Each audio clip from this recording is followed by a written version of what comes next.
Samsung এর নতুন খেলোয়াড় মার্কেটে চলে আসছে স্যামসাং গ্যালাক্সি F55। রিয়ার প্যানেলে ভেগান লেদার ব্যবহার করা হয়েছে এবং দুপাশ দেখলে মনে হচ্ছে যেন সুই দিয়ে সেলাই করে দেওয়া হয়েছে। তবে ক্যামেরা মোটিভের ডিজাইনটা কিন্তু আগের মতোই আছে। ফোনটি দুটি কালার ভ্যারিয়েন্টে মার্কেটে পেয়ে যাবেন, একটি হলো ব্ল্যাক এবং আরেকটি হলো এপ্রিকট ক্রাশ। সাথে রয়েছে 6.7 ইঞ্চি ডিসপ্লে, থিকনেস 7.8 মিলিমিটার এবং ওয়েট 179 গ্রাম। তবে ওয়েট 179 গ্রাম মানে লাইট ওয়েট হওয়ার কারণে ওয়ান হ্যান্ড ফিল কিন্তু সুন্দর পাবেন, মানে এক হাতে অনায়াসে ব্যবহার করতে পারবেন। এবং ফোনটির ফ্রেমটি কিন্তু কাট, যার কারণে দেখতে অনেক সুন্দর লাগছিল, প্রিমিয়াম একটি লুক আসছিল এবং হ্যান্ড ফিলটাও কিন্তু অনেক সুন্দর পাচ্ছিলাম। ফোনটির পোর্শন বাটন নিয়ে কথা বলতে গেলে ফোনটির রাইট সাইডে রয়েছে একটি ভলিউম বাটন এবং একটি পাওয়ার অফ বাটন এবং লেফট সাইডে রয়েছে একটি সিম ট্রে এবং উপর দিকে রয়েছে নয়েজ ক্যান্সেলেশন মাইক এবং নিচের দিকে রয়েছে speaker, USB type C charging port এবং মাইক। ডিসপ্লে সেকশনে রয়েছে 6.7 ইঞ্চি একটি সুপার অ্যামোলেড প্যানেলের ডিসপ্লে, সাথে রয়েছে 120 হার্জ রিফ্রেশ রেট এবং এটির পিক ব্রাইটনেস হিসেবে রয়েছে কিন্তু 1000 নিটস পিক ব্রাইটনেস।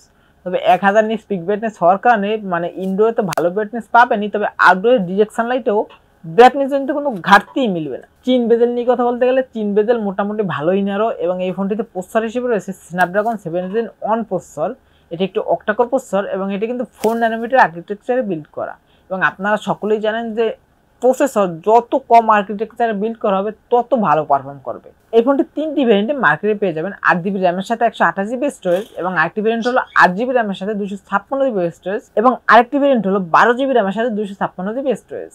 সবকটি ভ্যারিয়েন্টের র্যাম টাইপ হিসেবে পাবেন কিন্তু LPDDR4X এবং স্টোরেজ টাইপ হিসেবে পাবেন UFS 2.2 এবং এই ফোনটিতে রয়েছে 5000 mAh একটি বড় ব্যাটারি, যেটাকে চার্জ করার জন্য রয়েছে 45 ওয়াটের একটি ফাস্ট চার্জার এবং এই ফোনটিকে ফুল চার্জ করে আপনারা যদি নর্মাল ইউজ করেন সেক্ষেত্রে 1.5 দিনের একটু বেশি ব্যাকআপ অনায়াসে পেয়ে যাবেন এবং যদি হেভি ইউজ করেন মানে একটানা গেম প্লে করেন অথবা একটানা মুভি দেখেন সেক্ষেত্রে 7 থেকে 7.5 ঘন্টার মতো ব্যাকআপ অনায়াসে পেয়ে যাবেন। গেমিং নিয়ে কথা বলতে গেলে ফোনটি দিয়ে গেমিং মিডিয়াম সেটিংসে একদম স্মুথলি প্লে করতে পারবেন, কোনো প্রকার কোনো ল্যাগিং ইস্যু মিলবে না। অপারেটিং সিস্টেম হিসেবে রয়েছে Android 14 এবং ইউআই হিসেবে রয়েছে স্যামসাং এর নিজস্ব ইউআই মানে One UI 6.1 এবং সাথে কিন্তু 4 ইয়ার্সের মেজর আপডেট পেয়ে যাবেন এবং 5 ইয়ার্সের সিকিউরিটি আপডেট পেয়ে যাবেন এবং সিকিউরিটির জন্য রয়েছে ইন ডিসপ্লে ফিঙ্গারপ্রিন্ট সেন্সর, যেটা খুবই ফাস্ট অ্যান্ড অ্যাকুরেট, মানে টাচ করার সাথে সাথেই কিন্তু আনলক হয়ে যাচ্ছিল এবং ফিঙ্গারপ্রিন্ট সেন্সরের পজিশনটা আমার কাছে ঠিকঠাকই মনে হচ্ছিল।